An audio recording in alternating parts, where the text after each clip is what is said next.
exploring lakes, rivers, and reservoirs across the country with an unyielding goal to enlighten viewers from a fisheye perspective. Come along and we'll investigate the habitat. Much more than a fishing show, this is an eye-opening aquatic experience. Welcome to Kim Stricker's Hook and Look.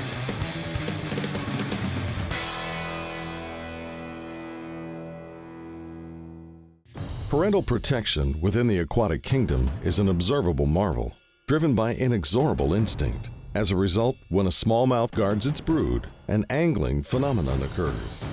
On this week's episode, Kim is accompanied by BoatU.S angler sweepstakes winner Bill Kingsbery. Lake St. Clair, a world-renowned smallmouth hatchery, will blow your mind. Because when brown bass move shallow to spawn, it's a bona fide Smallie-Fest. Woo! Let Smallie-Fest begin.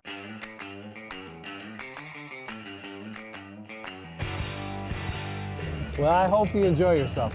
I will.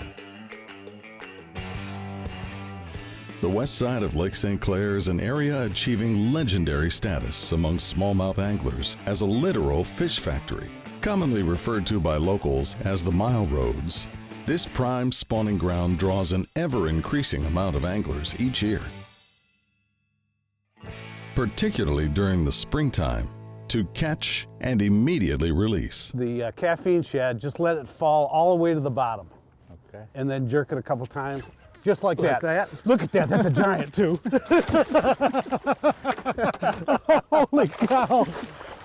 How's that for a start?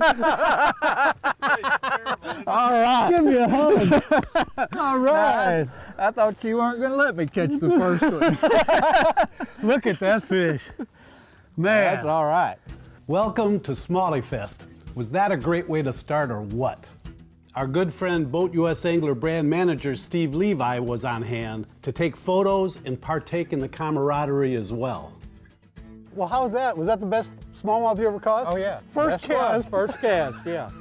There was no doubt Bill was already elated. And then just a few moments later, I point out another good fish. Let it drop. Oh, I mean, that was a gorgeous fish.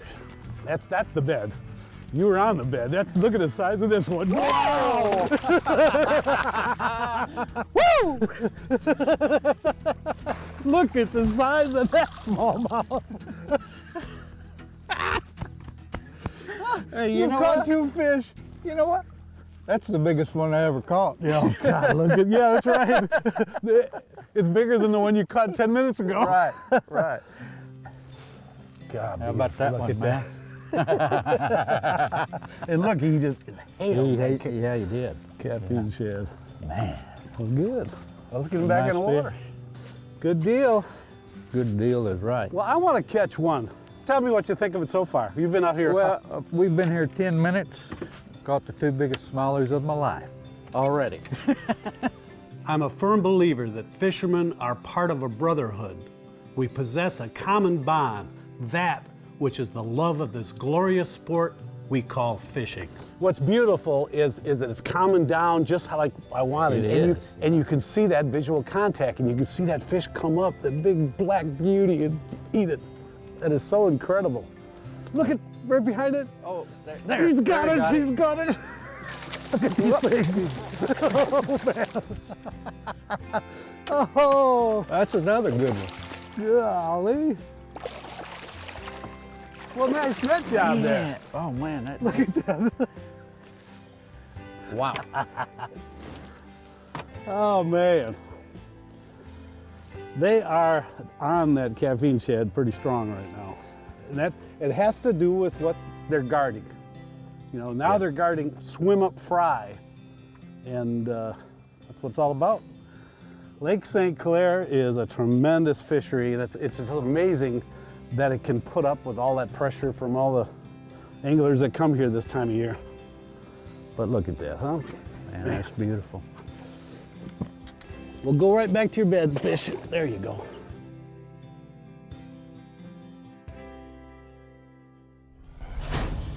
A stroll down the Mile Roads is coming up next. Hook and Look style. Hook and Look is brought to you by Strike King Lure Company, #1 in fishing lures. Seagar, always the best. Power Pole, swift, silent, secure. AquaView, reinventing underwater cameras. And by BoatU.S Angler. In 2006, the state of Michigan enacted a preseason catch and immediate release period for bass during the peak spawning months, allowing fishermen the opportunity to broaden their angling window. Ever since, Lake St. Clair has received an inordinate amount of fishing pressure, and Hook and Look asked fisheries research biologist Mike Thomas, has this scenario left any negative impression on the fishery? From a research standpoint, we have not seen any indication that there's been an impact on recruitment. A lot of bass get caught and immediately released, and those fish do have the opportunity to get back down and protect the nest again. Or if they're in the guarding the larval stage, they can get back with those small fish and protect them. And so based on our trawl surveys where we catch young year bass in September out here, we haven't seen any sign that there's been any big change in the pattern of recruitment. It varies and varied before the regulation change and continues to vary after, with some years a lot of young smallmouth bass in the lake and other years lower numbers. So it looks to me like we've made a change that has really increased fishing opportunities, which benefits the fishermen. It has resulted in what I think is probably a pretty substantial economic benefit to the area here around the lake, because so many people are taking advantage of it and coming and fishing here at that time. And at the same time, the resource looks like it's really doing well and is in a really good state. So I think overall, I'd have to say that it's been a win-win. Most anglers that visit Lake St. Clair scope out the lake from only one viewpoint, from the deck of their boat. Let us give you a tour of the mile roads from another angle, beginning at a depth of about 7 feet. The bottom substrate of the entire area is primarily a combination of sand and marl covered by a thin carpet of chara, better known to anglers as sandgrass. Scattered patches of cabbage weed and eelgrasses grow throughout the region as well. And as I maneuver along the landscape, it hardly takes any time at all to come across one of those plethora of beds with an attentive smallmouth on guard duty. Craters are formed when the bed is fanned, thus exposing the silvery white mussel shells, which are typically hidden by the sediment. This is what makes the bed more noticeable from the surface, giving the nest a brighter, more aqua appearance. During my survey, most of the beds I observed were in the latter stages of the spawn. Here is a nest with hundreds of smallmouth fry, no larger than a ½ inch long, still located on the bottom. It's likely this brood hatched just a few days prior and will soon begin to swim up off the nest. For that matter, I would say for the most part, the majority of the smallmouth I encountered that were caring for their young were guarding swim-up fry. In the bass world, it's the father who instinctively protects and defends his offspring, keeping a close watch and warding off possible threats with an unyielding fortitude. This behavior is what makes these fish so vulnerable and willing to strike a lure at this time. And the proof, or I should say the telltale tracks, of the catch and release season were evident in the bruises on the cheeks of many of the smallmouth I came across.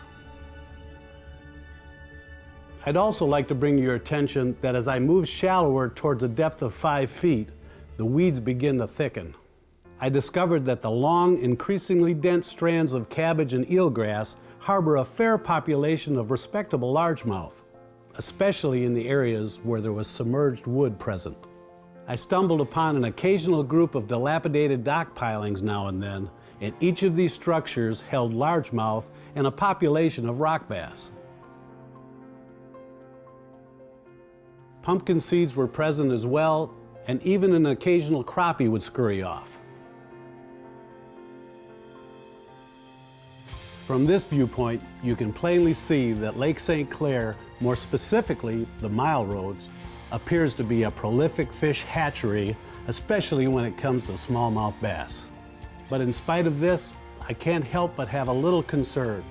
when taking into consideration that in just a few days, the catch and keep season will begin, and several of these guarding males will likely be harvested, pulled away from their parental duties, perhaps prematurely. That's one of the luxuries I have as a scuba diver, is to enter the fish's world, observe, study, and personally learn about the fishery. But for those of you who are a little apprehensive about jumping in the lake, you too can gain a great deal of knowledge below the water's surface by simply using an AquaView camera. It's important when you're bed fishing to know what stage those fish are in. What are they guarding? Are they guarding eggs on the bottom? Are they guarding fry that are still on the bottom? Or are they guarding swim-up fry? And today's pattern with the caffeine shad shows that these fish are up and about, they're looking up, they're guarding what's around them, not necessarily guarding what's on the bottom. That's why this caffeine shad's working so well today. If they were guarding right on the bottom, we'd be throwing a coffee tube, something like that. But I want you to see how this works. So we can actually record. Oh, really? Now, let's get over, you'll see the shiny shells.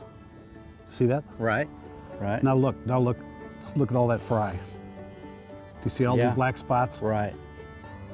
Oh, man.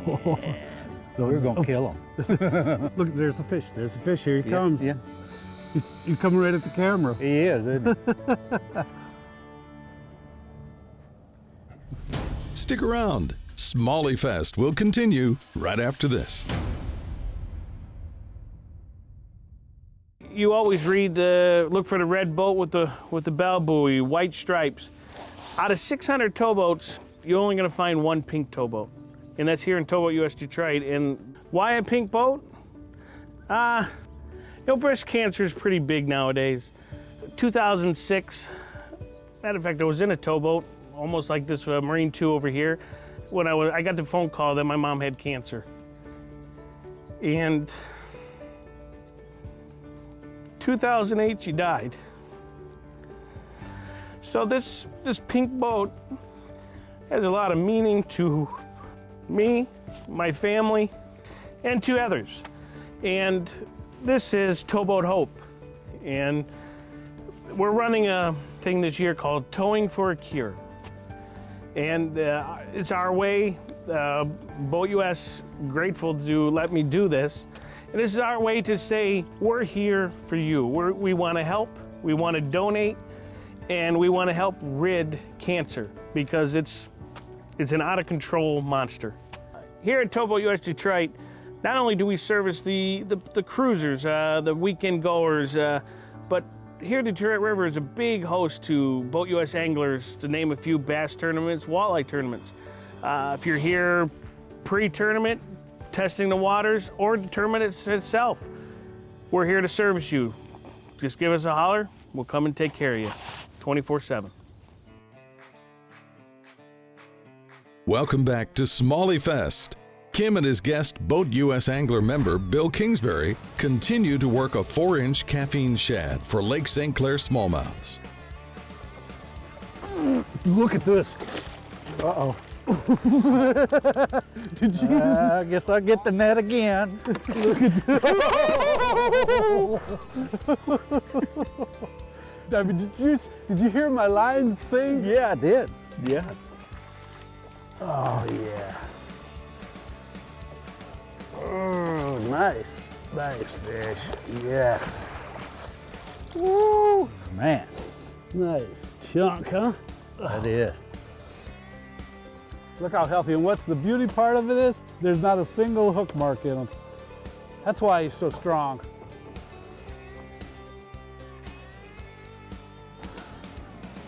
And he'd go right back to his bed. And Steve's got one himself. Look at this. Smallie-Fest is happening.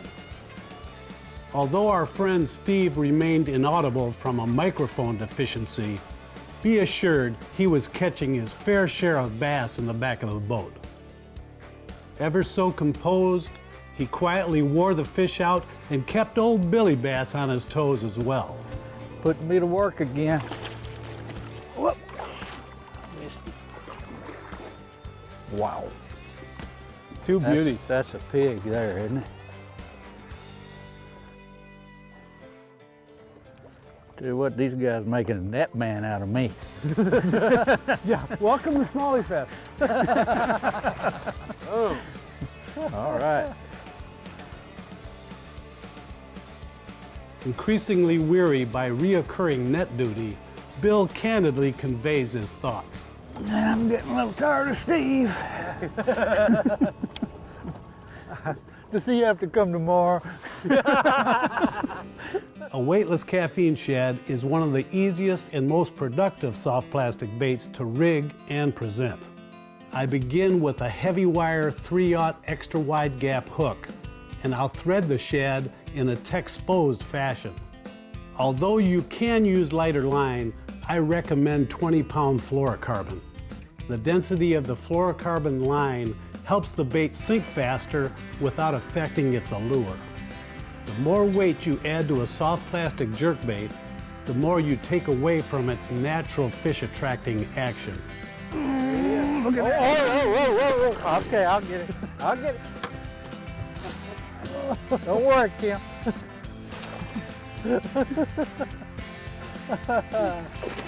Whoa.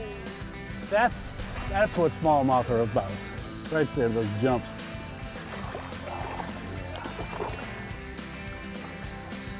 Love to hear it. Look at that. Caught him in the chin.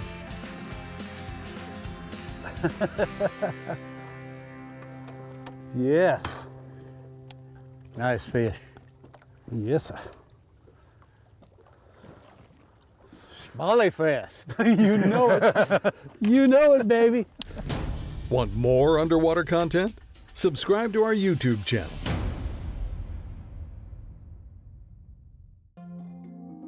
This portion of Hook and Look is brought to you by Ranger Boats, still building legends one at a time. Evinrude E-Tech. Deep Blue Coffee. Dive in. And by Sportfish Michigan. Without question, we named our sweepstake appropriately because today has truly been a Smallie-Fest. I don't know how many bags of caffeine shads we went through, but I do know I was smart enough to stock up with plenty prior. I'm gonna back off on that. That was a decent fish. Yeah, look at that. Oh, yeah. Yeah.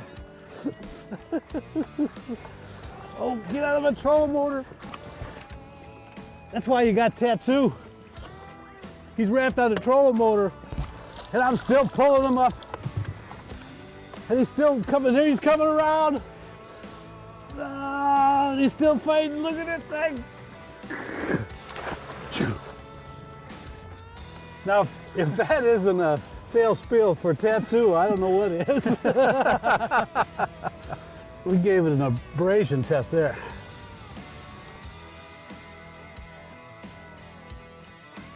You'll have to agree, this has been an extraordinary day filled with adventure and angling camaraderie, not to mention a plethora of exhilarating catches. But to top it off, Kim has now returned to the water to capture the complete experience from a bass eye perspective. Bill rigs another caffeine shad, dons the headset, and awaits Kim's direction. Well, cast past it towards my camera and listen to me, and I'll tell you what to do.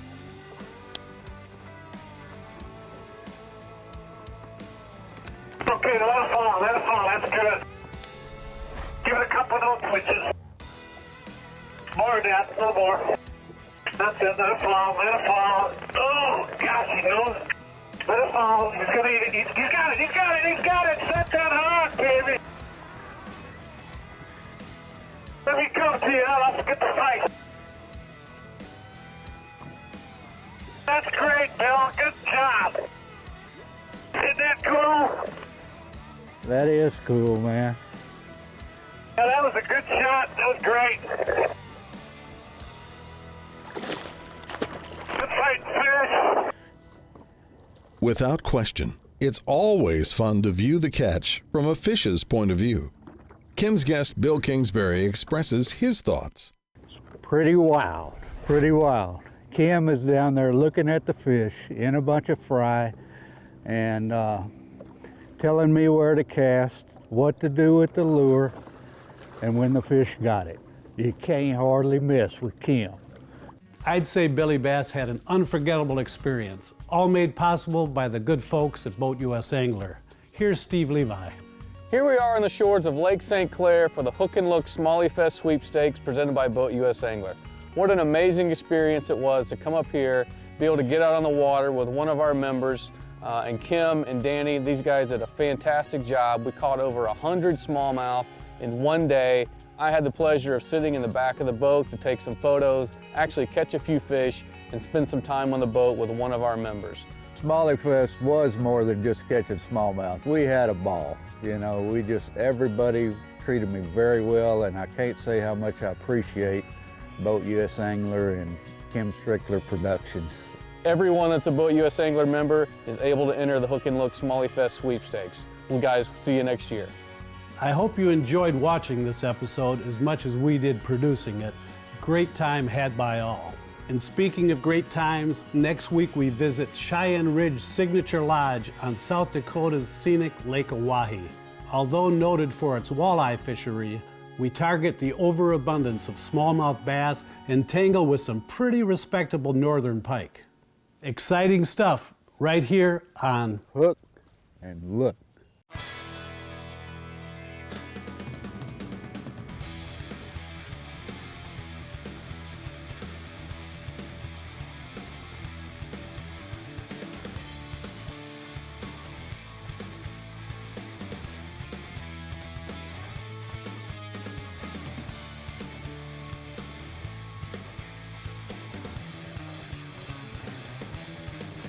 Hook and Look is a Kim Stricker production.